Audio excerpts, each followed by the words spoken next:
दिव्या के परिवार को भी इस बात का अंदेशा नहीं था कि इतनी बड़ी एक तरह से साजिश रची जा रही है दिव्या के खिलाफ। लेकिन दिव्या और गैंगस्टर के बीच ये कनेक्शन क्या था, ये समझिए। गैंगस्टर संदीप गाडोली की गर्लफ्रेंड थी दिव्या पाहुजा। संदीप गाडोली दिल्ली एनसीआर का बड़ा गैंगस्टर था, अपराधी था ये, और इसी की गर्लफ्रेंड थी दिव्या। 2016 में गाडोली का एनकाउंटर हो गया था और इसी के पीछे जो बताया जाता है उसमें दिव्या पाहुजा का हाथ भी बताया जाता है। एनकाउंटर के समय दिव्या भी वहां पर मौजूद थी। दिव्या पाहुजा 7 साल से जेल में थी, यानी कि उसके ऊपर भी कई संगीन आरोप लगे थे। जमानत पर बाहर आई थी दिव्या पाहुजा, यानी जमानत पर वो इस वक्त चल रही थी। दिव्या पाहुजा जिसका मर्डर किया जा चुका है, दिव्या पाहुजा जिसकी एक तरह से गैंगस्टर के साथ किस तरीके से रिश्ते थे, दोस्ती थी, वो भी अब निकल करके सामने आ रहा है। तो 2 जनवरी को आखिर ऐसा क्या हो गया कि अभिजीत ने मौत के घाट उतार दिया दिव्या पाहुजा को? आखिर उस दिन ऐसा क्या हुआ, दोनों के बीच क्या हुआ? क्योंकि हमने जो तस्वीरें आपको दिखाई थी उसमें आपने देखा था कि दोनों आराम से होटल के अंदर दाखिल होते हैं, लेकिन फिर क्या हो गया? दोनों किस तरह से होटल के अंदर 2 जनवरी को पहुंचते हैं, उसका सीसीटीवी सामने आया था। अभिजीत के साथ कुछ दोस्त भी थे, ऐसा भी बताया जाता है। हालांकि एक शख्स उसके साथ मौजूद था जो बाद में उसका बैग लेता है। यह कहा जाता है कि फोन को लेकर के दोनों के बीच लड़ाई शुरू हो जाती थी, यानी कि अभिजीत और दिव्या के बीच लड़ाई होती है। दिव्या के फोन को अभिजीत लेना चाह रहा था क्योंकि उसमें अश्लील फोटोज थे। दिव्या ने अश्लील फोटो रखे हुए थे अभिजीत के। अभिजीत फोन से उन फोटोज को डिलीट करना चाहता था और इसीलिए वो फोन की बार-बार मांग कर रहा था दिव्या को। दिव्या का अभिजीत को फोन देने से लगातार इनकार, गुस्सा बढ़ाता चला गया अभिजीत का।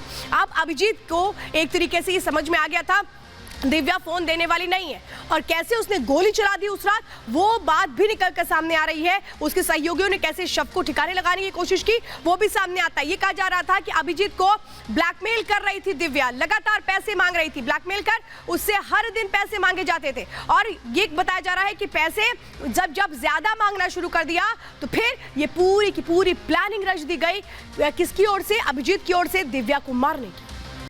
तो आखिर हुआ क्या था 2 जनवरी की उस रात में जब होटल में थे अभिजीत और दिव्या पाहुजा? वो सीसीटीवी निकलकर सामने आया, वो सीसीटीवी मैं आपको दिखाने जा रही हूँ। ये देखिए होटल का सीसीटीवी है।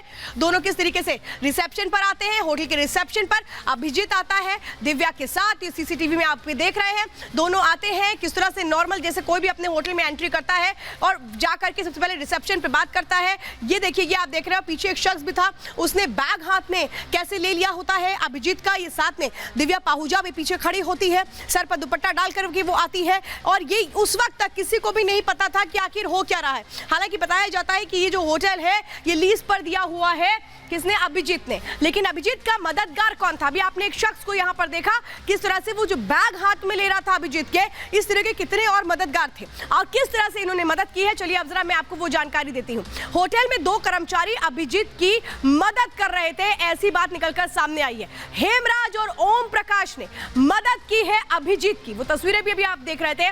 शव को कार में रखवाने में मदद की गई अभिजीत की, यानी शव को ठिकाने लगाने में मदद की गई। कार में कैसे लेकर के जाओ, किस तरीके से उस पूरे शव को इन लोगों ने बांधा होगा।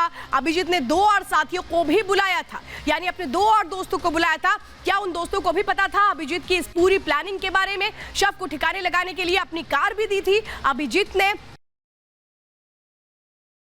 वो शव जिसको गाड़ी में ठिकाने लगाने के लिए रखा गया था, वो शव जिसके लिए कहा गया था कि नहीं किसी को पता ना लगे, इसको इस तरीके से ठिकाने लगा दिया जाए, कहां चला गया वो शव? देखिए आप ये देख रहे हैं, ये मॉडल दिव्या का शव है। ये तस्वीरें इस वक्त आप देख रहे हैं, क्योंकि सबसे बड़ा अहम सवाल यही था कि आखिर क्या किया गया उस शव के साथ। ये सीसीटीवी में इस वक्त आप देख रहे हैं, ये लोग 2 लोग जो है, ये देखिए कैसे शव को ले जाते हुए नजर आ रहे हैं। यही दोनों मददगार थे अभिजीत के, लेकिन किस तरह से इस शव को ठिकाने लगाने की कोशिश हो रही थी और अभिजीत पूरी कोशिश कर रहा था कि इसको एक्सीडेंट का रूप दे दिया जाए।